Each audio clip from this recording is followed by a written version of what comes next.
AFC challenge league 2025-26 preliminary রাউন্ডের match, বাংলাদেশের বসুন্ধরা কিংসের ম্যাচ, যাদের প্রতিপক্ষ সিরিয়ার ক্লাব আল কারামা। আপনাদের সবাইকে আমন্ত্রণ টি স্পোর্টসে। আল কারামা স্টার্টিং লাইন আপটা, গোলকিপিং পজিশনে নাসান, রহমান আরসে, খালেদ আল হাজ্জা, মালিক আলা নিজান, আল আজান। বসুন্ধরা কিংস তারা পারবেন কিনা? 2 নম্বর 4 দুই দলের ক্যাপ্টেন তপু বর্মন, গোলকিপিং পজিশনে মেহেদী হাসান শ্রাবণ, দুই ফুল ব্যাক, দুই ভাই সাদউদ্দিন এবং তাজউদ্দিন। কাতারের দোহায় এএফসি চ্যালেঞ্জ লিগ প্রিলিমিনারি রাউন্ডের ম্যাচ, বসুন্ধরা কিংস ভার্সেস আল কারামা এসসি। রাকিব ডান প্রান্ত দিয়ে ছুটছেন, রাকিবের ক্রস, ডোরিয়েলটন রয়েছেন, ইমানুয়েল সান্ডেও তার ঠিক পেছনে। বেশ ভালো একটা বলের একটা বেশ ভালো সাপ্লাই দিয়েছেন রাকিবকে। রাকিবের আরো একটা ক্রস ইমানুয়েল সান্ডে পর্যন্ত পৌঁছানোর আগেই সেটা ক্লিয়ার করে দিলেন খালেদ আল হাজ্জা। সেটাই কর্নার কিকটা হয়েছে, সেখান থেকে গোলের সুযোগ চটকা ছিল তপু বর্মন, এখনো সুযোগ রয়েছে, ইমানুয়েল সান্ডের গোল। বসুন্ধরা কিংসের লিড। ম্যাচের 6ষ্ঠ মিনিটে ইমানুয়েল সান্ডে প্রমাণ করলেন কেন তাকে বসুন্ধরা কিংস রিক্রুট করেছে মোহামেডান স্পোর্টিং ক্লাব থেকে। কাতার যেন এক টুকরো বাংলাদেশে পরিণত হয়েছে এই মুহূর্তে। One up start. আল কারামার ডিফেন্ডার আমরা আরেকবার সেটা দেখছি, দারুণ একটা কর্নার কিক বক্সের ভেতরেই, এবং সেখানে চেষ্টা করছিলেন তপু, তার কাছ থেকে বলটা কেড়ে নিয়ে ক্লিয়ার ঠিক মতো করতে পারেনি ডিফেন্ডাররা, এবং ওই জায়গায় ও পেতেছিলেন fox in the box Emmanuel Sunday, তিনি পাঠিয়েছেন বক্সটা। ও চমৎকার চমৎকার। এবং দেখুন ইমানুয়েল সান্ডের কাছে বলটা আসার আগে ইমানুয়েল টনি, তারই সাবেক টিমমেট মোহামেডান স্পোর্টিং ক্লাবে যিনি ছিলেন, সেই ডিফেন্ডার বলটা বাড়িয়ে দিলেন সামনে। বলের কন্ট্রোলটা ধরে রেখেছেন এখন পর্যন্ত, সরাসরি পোস্টে। Good try. Players to watch. Emmanuel Sunday একজনকে কাটিয়েছেন, অ্যাম্বিশনটাও বেশ ভালো ছিল, ফারপোস্টটাকে টার্গেট করেছিলেন। রাকিব ডান প্রান্ত দিয়ে, রাকিবের ট্রায়ারি ক্রস ডোরিয়েলটন পর্যন্ত পৌঁছানোর আগেই সেটা রাফায়েল অগুস্তো তুলে দেয়া, সেখান থেকে ফিরতিটা পাবেন কিনা তাজউদ্দিন।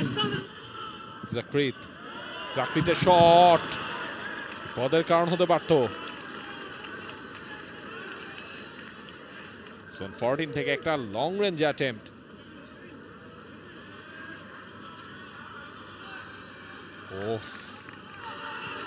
এবার কিন্তু রাফায়েল অগুস্তো তিনি পেয়ে গেছেন, পেনাল্টি এরিয়ায় ঢুকেও পড়েছেন। রাফায়েল অগুস্তো শটটা ঠিকঠাক ভাবে নিতে পারেননি, পাওয়ারটা জেনারেট করতে পারেননি। ডান প্রান্ত থেকে রাকিবও ছিলেন, সেখানে একটা চ্যালেঞ্জেও তিনি জানিয়েছেন, সামনে বাড়িয়েছেন ডোরিয়েলটনের জন্য। ডোরিয়েলটনের একটা ডোরিয়েলটনে নামিয়ে দেয়া বল, সেটাকেই সান্ডে টার্গেটটা করেছিলেন। তাজ তাকে ক্রস করে গেছেন, কাটব্যাকটা হয়েছে, কাদ্রি দিয়েছেন গ্যাব্রিয়েলকে, গ্যাব্রিয়েলের শট, কর্নার কিক। আল আজান, ভালো একটা বলের সাপ্লাই, কানেকশনটা হয়নি, এবার চেষ্টা পেছন থেকে ধরে থেকে আটকানো যায়নি, সরাসরি লং রেঞ্জ শট, ভালো চেষ্টা ছিল, এবং দিয়ান আরো একবার দিয়ান।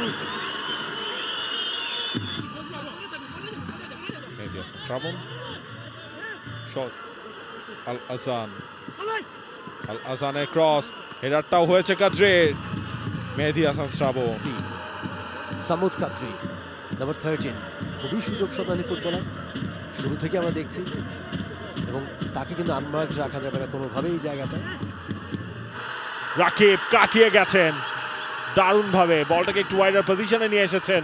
রাকিবের সাপ্লাই ডোরিয়েলটন পর্যন্ত পৌঁছানোর আগেই সেটাকে ক্লিয়ার করে দিলেন হাজ্জা।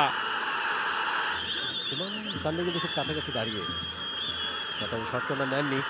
রাকিবের হেডার, ভালো হেডার ছিল, ঠেকিয়ে দিয়েছেন নাসান। আল কারামার গোলকিপার, সবার মাথায় হাত। তবে কিউবার এই কর্নারটা দেখুন, তার টার্গেটটা ছিল লক। কিউবা মিচেলের রাইট ফুটেড কর্নার কিক, একেবারে জায়গায় দাঁড়িয়ে থাকা রাকিবের কাছে। কাদ্রির হেডার, এবং বিপদ হবে কিনা। মেহেদী হাসান শ্রাবণ সময় মতো বের হয়ে এসেছিলেন, এবং ম্যাচ শেষ।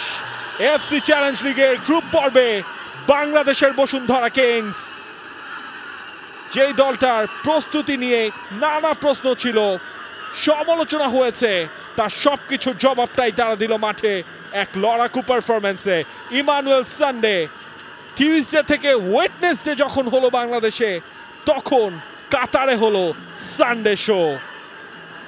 এবং আজকের দিনের এই ইম্পর্টেন্ট ম্যাচে বসুন্ধরা কিংস নিজেদেরকে নিয়ে গেল চ্যালেঞ্জ লিগের মূল পর্বে। For more updates, subscribe to our YouTube channel and click on the bell icon. Follow us on Facebook and Instagram. Download T-Sports app to enjoy exciting games and highlights. Visit tsports.com.